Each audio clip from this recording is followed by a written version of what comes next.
Hello, everyone. We're back, and this is technically a tactics episode, but as I said a few episodes ago, we are looking at broadening from tactics potentially into what we'd call strategy. And that's because sometimes some of these, we've gone through a lot of the basic rules of the game, and to try to put things in context, there's often more moving parts than we can put forward in a simple video. So we're looking at trying to broaden into maybe coming up with some of the scenarios that decisions really that are being made in games. And we are not always the world's greatest players, but we're very much invested in trying to play well all the time, even though this is a game with a hell of a lot of randomness and variance.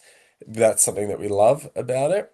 And I think in this case, what I'd like to be able to show is a situation where I had to make a decision. And, for poor Paddy's sake and other people who play me, the better I get at these, the quicker the game tends to be. And this was one of the ones that I spent a lot of time on. So I am playing a demon army, and a battle rep is coming for this where Paddy's orcs or his nomadic war list is taking on my demons of chaos. We were playing drawn battle lines where there are three objectives on the table.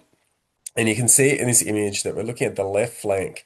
I'm a big believer in flanks as a proxy for strategy or a heuristic you can use to sort of decide on where you want to put your forces in a game. I think that I'm a big believer that if you 20-0 someone, there is an imbalance in either rules knowledge or list design, and that when you're playing someone with a similar list or a similar rules knowledge, that you're not going to be able to just smash them on all three flanks, and you're going to have to pick and choose and use movement, which is what the game is all about, really, to gain time or other resources to win the game. And that's what the most skillful players are doing.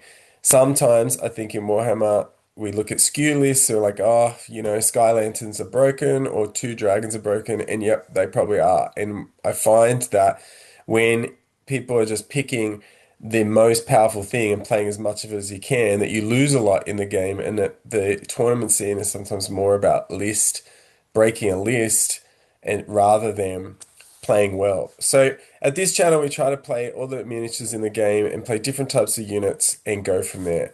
So before we get onto the scenario, I just want to thank Pandemwargaming again, the major sponsor of the channel.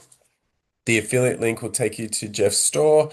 Jeff prints in high quality all sorts of terrain, bases, and accessories, and can also custom make things for you. I'm sure he won't mind if you email him and let him know what you want, and he'll try to help you out. He's helped me out a lot in the past. A lot of the models you see on this channel come from Jeff. And then again, our paid supporters, they help keep the lights on. Obviously, there are also perks, especially if you are in Sydney and want to play in our tournaments, one for which is coming up soon. So thank you again, guys. Getting back to it, the benefit I've just talked about playing diverse unit types. The demon army is fantastic for that. So in on the screen, you can see I've got a Keeper of Secrets, Furies, Chaos Furies, Pink Horror, a Skull Cannon, and a Bloodthirster. So playing Renegades, and you can take two Graded Demons. I think this is great for the game. The Graded Demons are definitely not in that triple save dragon tier. They come in at about 400 points, 350 to 400, I find, and a great proxy for what the game might look like if you couldn't just customize magic items or stack up all these special rules. So they're sort of like a tier below, and as such, very flavorful, but very killable as well, as this battle report will show. So I knew before the game that I just really wanted to play a blood. So I painted this up a while ago, and this was the first game I'd actually got to use it. The Bloodthirst has got a very strange set of abilities where it's got Fly 10, but no Swift Stride.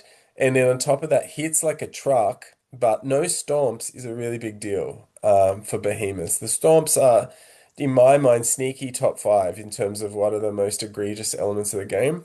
Stomps from a Behemoth, giving those automatic hits at high strength with AP, are often the difference between winning and losing a combat for me. So, look, to get to the tactics, I really want to sort of break down here what I was trying to do.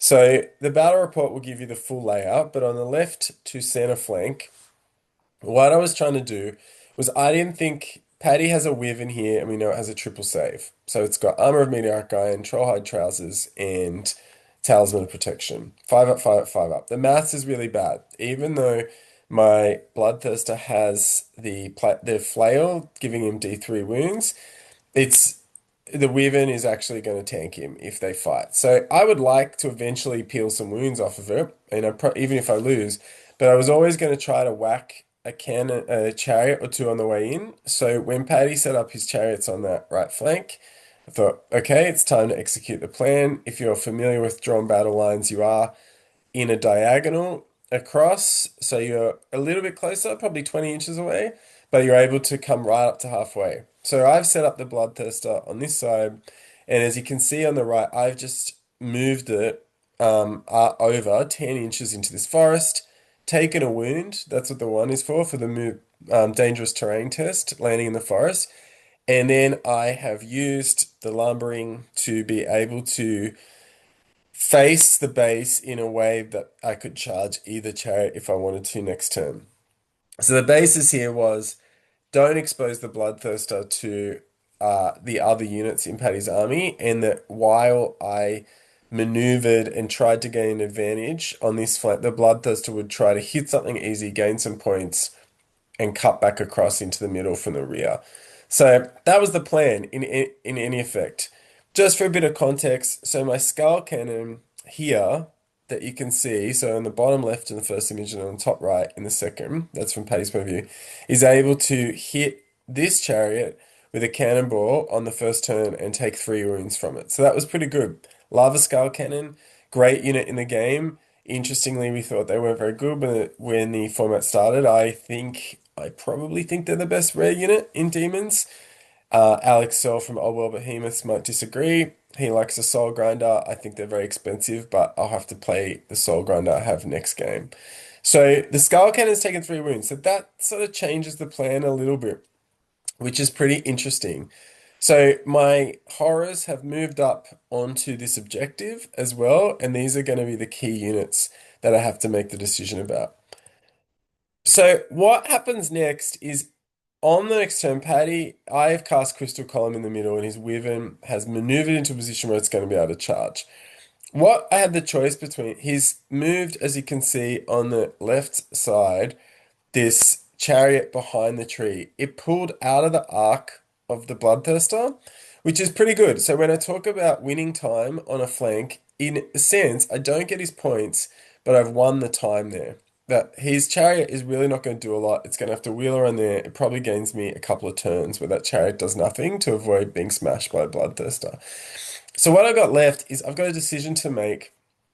Do I hit this chariot, which is on 1 wound, which I would assume I would break? What would happen is, because it's closest to closest, I would have butted up again. If I then overrun, I would have to butt up against this impassable terrain.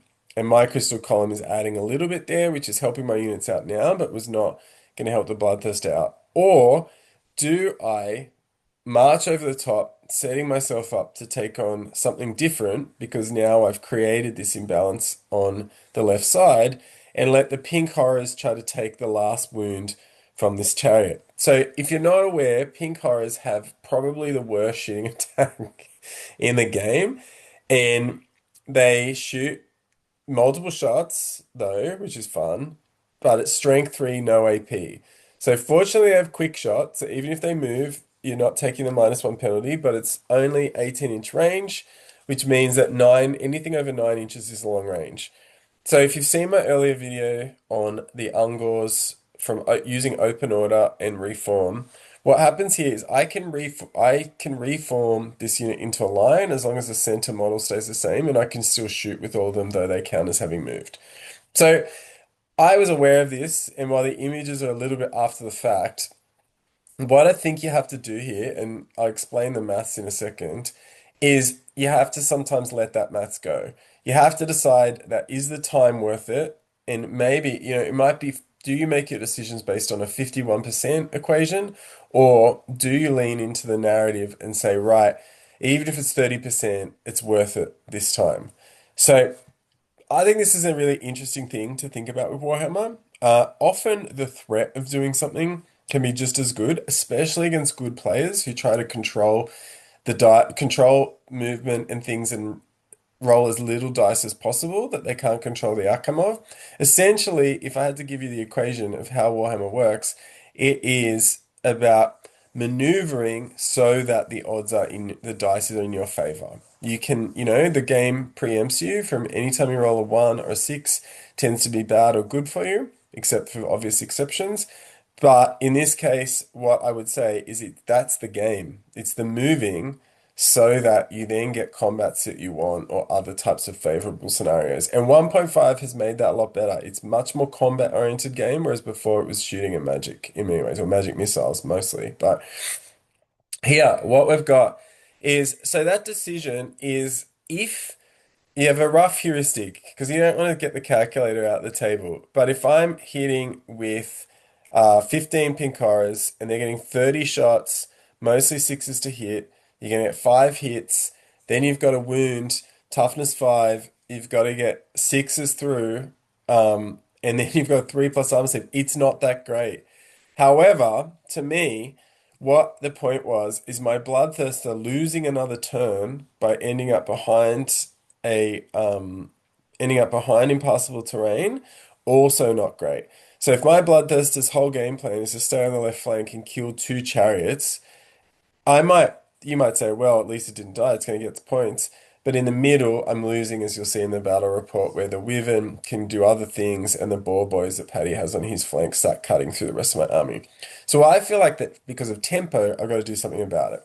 So that's what I decided to do, and I just go for it. And I think more players should go for it. There's some gamey players out there who'll tell you, I've done the maths, and they will try to persuade you to not do things. They are cowards. I'm telling you, they're worried that you'll put it to the dice. And if you're playing Warhammer, you should put it to the dice. Sometimes you just got to try to roll the six in that sense. The longer that you delay, the more they win anyway.